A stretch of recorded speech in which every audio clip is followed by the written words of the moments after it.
It is the voice of Indiana County. It's WCCS 101.1 FM, AM 1160, and WCCSradio.com. And, well, there's Shireen Hess calling in right now. Shireen is on the other line. Hi, Shireen. How are you?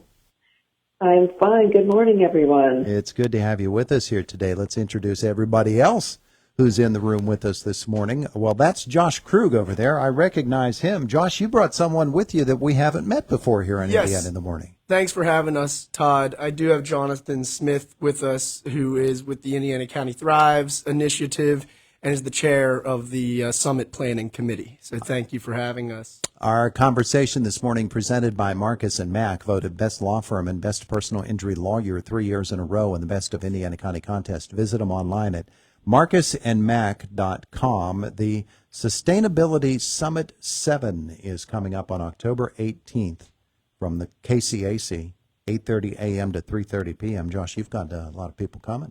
Yeah, last time we checked, we were around 55. I'm expecting when we checked this morning around 60 registrants. You can still register for the summit. You can check it out online. There's a link at the ICOPD webpage as well. You can also look up Indiana County Sustainable Economic Development Task Force if you want to look all that up. But if you look up the summit, you can register for it. It is free. It's on the 18th. This is the 7th one, and we're really, really excited to have people come. There's still room for people to register, like I said. We're going to start firing questions at Jonathan here in a second. But Shireen, you, of course, have been there for these for all of them. I assume you were right there from the beginning. It's a really big thing, isn't it? Oh, yes, and it's grown, and we're so proud of it. And it might sound like some sessions have a little bit of technical jargon to them, but they really are for the community. And I want to emphasize that Friday 18th is a day for the community. We're inviting everybody. We've got some wonderful local speakers. And, I just want to make that real clear. We welcome all, especially our local officials, but community members, educators, business folks, local officials, please join us. All right, Jonathan, let's visit with you now and find out, number one, what is the goal of the summit itself? Well, I think Shireen has hit it right there, the nail on the head. Our community faces some incredible uncertainty right now, with coal plant closures. And we believe that the Summit 7 can bring a salve of hope to our area and create some new opportunities and vision. Our real goal is to demonstrate how sustainability-oriented decision-making can operationalize, create some real cost savings and create new opportunities for local businesses, entrepreneurs, and our organizations. World's changing, isn't it? What? My goodness. The world is changing. For many, many years, of course, our economy was based upon coal, and coal really, it fired our power plants, but it fired our economy. Necessarily, that whole dynamic is changing a lot. And this is about the non-traditional economy for the most part. This is about innovative ideas because the world is changing. In 2018, we completed a report that's available online, and that's the Sustainable Economic Development Task Force report. There were 4 focus areas: sustainable agriculture, conservation, environmental conservation and preservation, building materials and construction, as well as energy. And the summits over the years have brought in speakers related to those. As time has gone on, and we actually are looking at even updating that report, there are other aspects to this sustainable, non-traditional economy that we're learning about and that are starting to proliferate, including the recreation and tourism economy, the health economy, and the advent of STEAM, from STEM, are places that the group is expanding our focus to. Yeah, and that in mind, Shireen, we've got Secretary Cindy Adams-Dunn from DCNR coming right here to Indiana County, huh? Yeah, we're really excited about that. I think Josh mentioned that recreation and tourism, especially outdoor recreation, is a real key area for growth in our rural areas and our small towns. It is, getting outside, having activities for people, for families, for small businesses to work around, to grow around. It's so happening. We have our wonderful Ghost Town Trail that produces business, that brings in visitors, and the Department of Conservation and Resources is really cranking it out there to keep funding, assistance, to work to move along. And Cindy Adams has been a friend for many, many years in Pennsylvania, many years as secretary, really working in our community. So we're excited about that. Yeah, absolutely we are. Of course, we had some difficulty there hearing everything that Shireen was saying. Our phone started to break up, but Jonathan, she's right. For a lot of folks, the whole idea of getting outdoors and actually turning that into a part of the economy started with the trail system here in Indiana County. Yeah, it started with the trail system, but let's not forget we have a lot of really great state game lands and a Yellow Creek State Park. I was just actually in an email chain with Robinson today about pursuing these EPA opportunities. I think there's a lot of really great natural assets that we can build off of in this county, and I'm really excited to help share this message and inspire other entrepreneurs. Jonathan and I were talking about this prior a little bit, and we actually kind of just happenstance came upon a connection, a correlation here that's important to point out.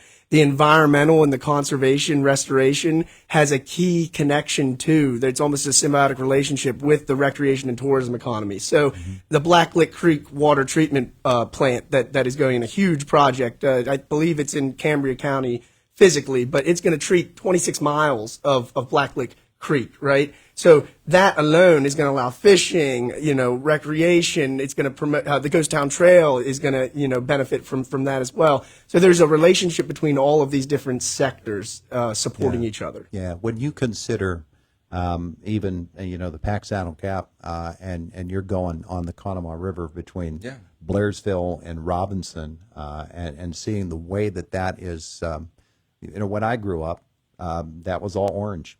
And there was no vegetation growing alongside of it. There were just big orange stones, big boulders out there, and it's not that way anymore. It's not, and to that point, also like the Ghost Town Trail, the Hoodlebug Trails, those were railways, probably at that time also, Todd. So things have changed. The economy is changing. The way that we are able to stay healthy, is changing. We all have extremely busy lives. So, those weekend warriors, that are able to get out there and do this type of outdoor recreation and those types of things is a really exciting thing for us. And as you know, Todd, we do have our active transportation plan that was adopted by Indiana County last year.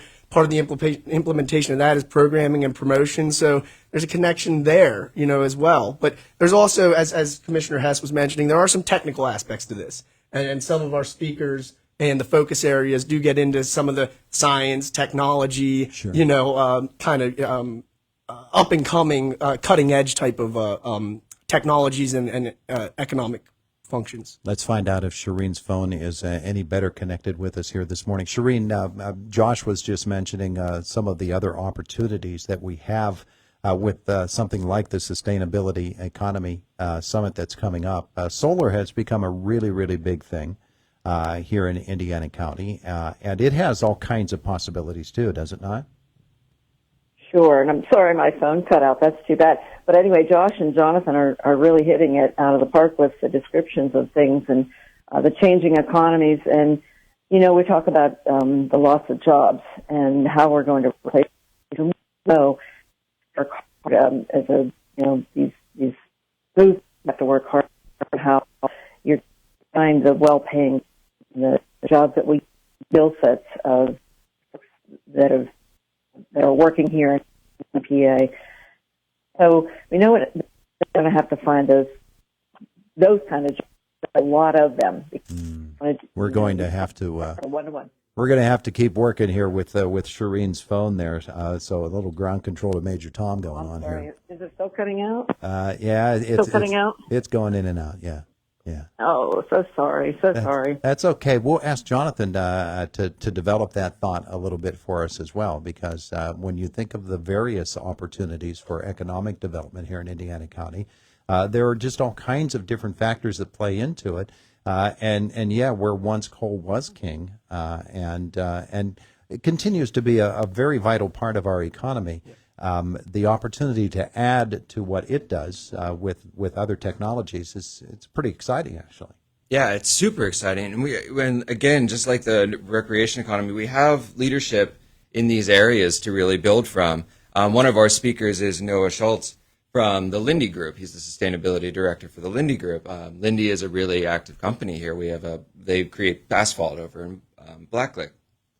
So he'll be joining us and talking a little bit about how they're acting as first movers to kind of take advantage of the sustainability space. And at the same time, we have representatives from PA Solar Center. They've been really successful at getting solar systems up here in Indiana County. And we're just trying to provide inspiration and knowledge for entrepreneurs and community members to take sustainability as a practice and take it that one step further and implement it in whether it's for their households or their businesses, finding ways to evaluate things and make better decisions that are, better for their pocketbooks and the planet. All right. So the Sustainability Summit is coming up October 18th, 8:30 a.m. to 3:30 p.m. Josh, what do people need to know if they want to go to this?